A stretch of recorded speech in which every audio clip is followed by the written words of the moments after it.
nuk mund të me pas kyçe pa marrëveshje. Tani shtrohet pyetja, si mund të lidhet marrëveshja për shfrytëzim në qoftë se ai shfrytëzim shkakton probleme teknike? Kalumen e keni pas një propozim marrëveshje, a vlen hala ajo? Na gjatë kësaj procedure gjyqësore që i kena pas, na i kena thirrë operatorin edhe mi i kena pas 3 pikat përcaktuar që na me arrit një marrëveshje. Çështja e parë ka qenë çështja e sigurisë, që ata duhet me pas, domethënë duhet me ka një standard i specifikuar, që na asë një raport nuk kena mënyrën që shu kyç, izolatorët ku na janë, kanë standard mbrojtjes. Realisht që kjo është që kena kërku në fillim, pastaj kena kërku një marrëveshje komerciale për kompenzimin dhe shfrytëzimin e aseteve tona, edhe për çështjen e pretendimeve ligjore, nëse ka një kallëzim penal për neve, apo na ndaj tyne të hiqet. Qëto kanë qenë, po asnjërin nga këto 3 pika ata nuk e kanë pranu në takim. Pse kërkut me u tërhiq nga kontekstet ligjore? Po unë mendova që nëse arrijna të kena një marrëveshje, çështja ligjore nëse kena pretendime të kallëzime penale, është mirë mu hek, në dy anësh. Sa i përket çështjes damit, ajo mundet me qëndru. Domethënë, kushdo që pretendon, nëse ndërmarrja Trepça thotë që ti mund ke shkaktu dam, që mundet mu përfshi edhe dami 2019-s, që u kolla aneksi më i madh i trafos 110, që mundet me kanë dami mbi 6 milion euro, që asnjë përgjegjësi për këto nuk është dhënë.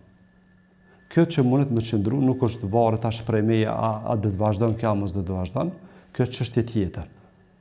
Për arsye ki edhe dame tjera, na veç në herën e fundit që është bën në datën 25 janar, ne kena pas mbi 35.000 euro dëm në izolator. Tash çka do të thotë, na nuk kena as izolator rezervë nëse ndodhi avari prap. A duhet kompania me ardhë me u siguru, me vendos mbrojtje? Pse nuk po ndodh në fakt kyçja tash e biznesit deri sot përfundon i gjithë procesi gjyqësor? Po kyçja e biznesit duhet mu bë me një marrëveshje. Nuk kena na marrëveshje për kyçje. Domethënë tash nuk ekziston asnjë marrëveshje. Unë nuk kam asnjë kontratë që mu më obligon mu kyç ai. Domethënë realisht duhet me pas një marrëveshje, pastaj duhet me vazhdu procedura tjera. Kjo është primare për neve. Për mu nëse ti kyç që s'pa një marrëveshje ti je uzurpator, domethënë ti je tu kyç në mënyrë dëdhënshme, për arsye që mundesh me qenë më i fortë se sa ndërmarrja publike, apo arsye tjera. Po tash që tutje unë mendoj që nëse na dojna me pas një bashkëpunim mes palëve, na duhet me pas së pari një marrëveshje. Domethënë, kjo ka shfrytëzuar çat ligj që ka qenë, besoj që duhet me pas kjo afat edhe këtë vit. Edhe ky ka qenë i privilegjuar edhe në atë kohë, edhe duke shfrytëzuar asetet pa asnjë kosto. Pra, kërkesa juaj për operatorin këtë rast është me pas një marrëveshje? Nuk mundet me pas kyçe pa marrëveshje.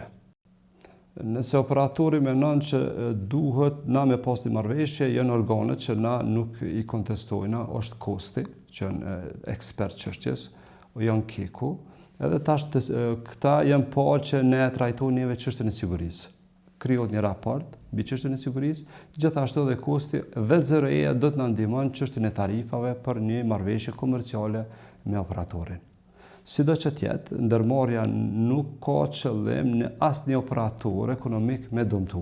As në të kaluar, se ka dëmtu këtë rast, veç e ka privilegju që 10 vjet, po edhe tash tutje në asnjë operator nuk e dëmtojnë, të gjitha është çështje komerciale. Nëse ti shfrytëzon pronën, duhet me pagu. E jo me shku në atë fazën e tjetërsimit të pronës, apo të asetit.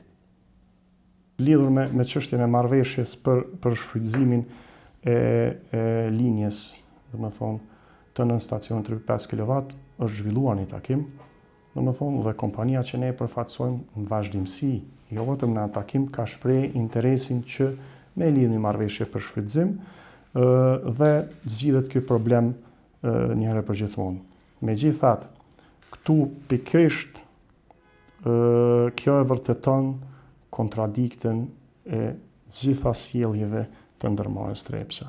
Fillimisht edhe në arsyetimet e tyre para gjykatës komerciale, edhe në arsyetimet e tyre drejtuar neve si përgjigje, ata në njërin anë thirrën në probleme teknike që në një farë forme nuk mund të lejojnë kyçjen, Një tjetër në anë janë për marrëveshje për shfrytëzimin e rrjetit.